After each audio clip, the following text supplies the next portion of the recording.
Assalamu alaikum wa rahmatullahi wa barakatuhu. How's your life going on? Are you having any fights with your brother or sister maybe? If yes, who comes and solves your problems? Your parents, right? In the same way, when two countries are fighting, who comes and solves their problem? It's the United Nations. Today we are going to study everything about United Nations, okay? Now the main task of United Nations is to promote cooperation between all the countries, okay?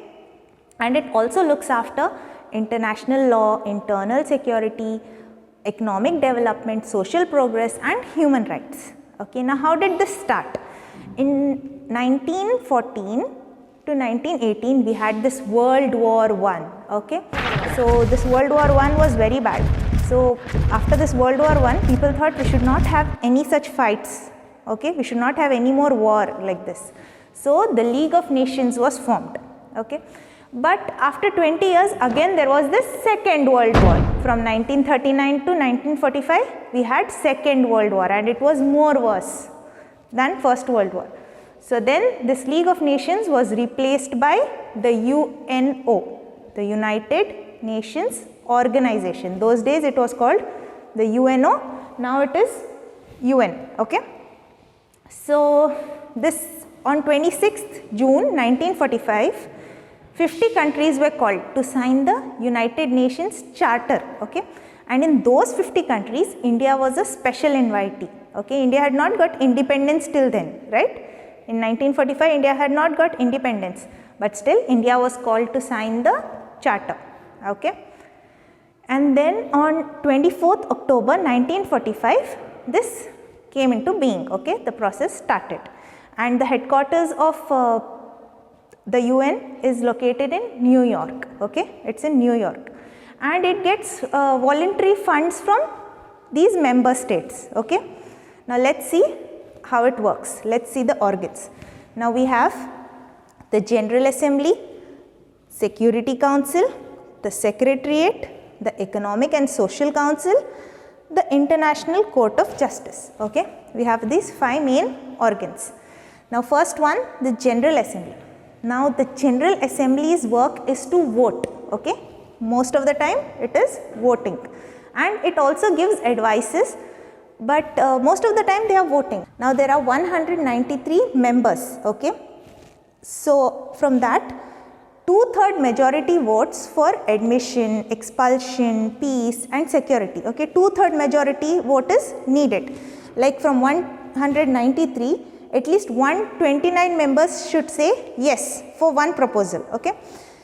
Otherwise for other things majority vote is enough. Now majority means 96 members say yes for one thing and it is approved, okay. Now why they have to vote? Because we have many proposals given, like there are 2 things to be decided on, which one to take. So it's their task to vote, okay. Now that's how they work. And they also give advices. To whom they give advice? To the Security Council. Now the Security Council is a very important part of the UN, okay. Now out of these 193 members, we have 5 permanent members and 10 temporary members. These 10 temporary members keep changing. Every 2 years they keep voting and these 10 members keep changing, okay, every 2 years. But these 5 members are the powerful ones, okay, and they do not change. Now do you want to know who these 5 are? It's China, Russia, France, United Kingdom and United States, okay. These 5 are called the veto power also, okay. Now they are called the veto power. Why? Because they have the power that even if one member says no for something, it's a no, okay. Even if the 10 and these 14 members are voting in a different way, but if one member from the veto power says no, it's a no. So they are quite powerful, okay, and they usually have discussions on war, peace and security, okay. Then we have the Secretariat. Now the Secretariat is the spokesman or the leader of UN, you can say, okay. Now he is the most prominent and visible person in the UN, okay.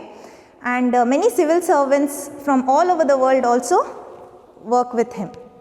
The Secretariat, he collects information and provides for all the UN meetings, he collects and provides the information. Okay. Now, who is the present Secretary General of UN? It's Antonio Guterres. Okay. Then we have the Economic and Social Council. Now, the Economic and Social Council looks after the economy and social welfare. Okay. And then we have the International Court of Justice. Now, in the International Court of Justice, okay, before that, in Economic and Social Council, we have 54 members. Okay. We have 54 members. They are elected for 3 years. Again, the voting is done by General Assembly. Okay. Next, we have the International Court of Justice. Now, court, we all know, right, how court works. So, they deal with war, illegal state interference, some disputes, they deal. Okay. International Court of Justice. Many Indian judges have also worked here, and that's a very nice thing, right? Something to be proud of. Okay. And it is located in Netherlands. Okay. This office is in Netherlands. Okay. So, we have seen the organs now. Now, the United Nations military force, it wears this blue helmet. Okay. So, it is called blue helmets also. Okay. And we also have 6 official languages. The UN has 6 official languages. Even if their greeting card comes, it comes in 6 languages. What are they? Arabic, English, French, Chinese, Russian and Spanish. Okay, so these are the 6 languages.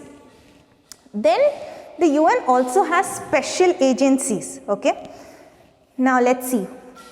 WHO. Okay, WHO full form means World Health Organization. Okay. Now their main aim is to look after the health and eradicating diseases. Okay. Now even for COVID-19 they have given many guidelines. Okay. So that is WHO and it is based in Geneva. Okay. Next we have Food and Agricultural Organization. Now this is in Rome. Okay. Food and Agriculture Organization, agricultural. Now they look after the like agricultural production, hunger and all those things. They deal with it. Okay. Then we have UNICEF. Okay. Now they look after the children's welfare. Then we have United Nations Development Program, UNDP. Then International Monetary Fund, IMF. Okay. Then UNESCO, United Nations Educational, Scientific and Cultural Organization. Okay. Again they look after children's education, of scientific, cultural, all those things. Okay. Then we have International Labour Organization. So these are the special agencies. They are, they look after their departments. Okay. Everything is divided in different departments. Now the UN also has peacekeeping forces. Okay. Now the League of Nations had failed to prevent World War II, right?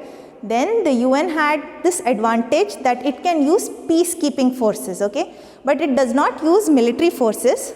It is, this peacekeeping forces is volunteered by member states. Okay.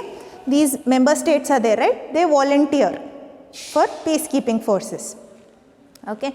And how about India and UN? Now India has played an active role in UN. Okay. Even if you remember, we had studied about Nelson Mandela. He had fought for Africans, right, in the last chapter. Even in those times, India had supported the African countries, okay, through United Nations. And there was a time when there was this Cold War going on between 2 superpowers. Who are they? Russia and US. They were having Cold War. Now what is a Cold War? Now a Cold War means they are not having war. Literally war is not there. But they are not agreeing on, agreeing with each other for anything. Like, okay, maybe supposing if I give you an example, you and your friend.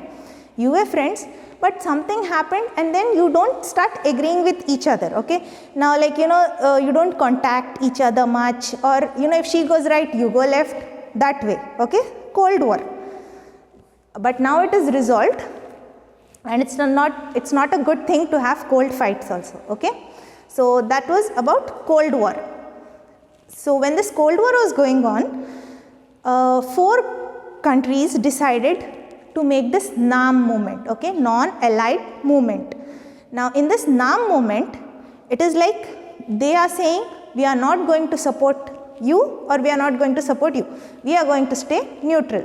Okay, for that sake this NAM movement was formed, and in this NAM movement from India, Jawaharlal Nehru and the President of Egypt, Gamal Abdel Nasser, then the President of Indonesia, Sukarno, and the President of Yugoslavia, Marshal Tito. Okay, all these members, they joined together and they started this NAM movement. Now right now many other countries have joined the NAM movement. Okay, NAM movement means they are staying neutral, they do not support this party also or the other party also. Okay, they stay neutral in all the things. Okay, so here we have completed the United Nations. Now I am sure you are very familiar how the United Nations works and what is it all about, right? Now read your textbooks thoroughly. Jazakumullahu khairan.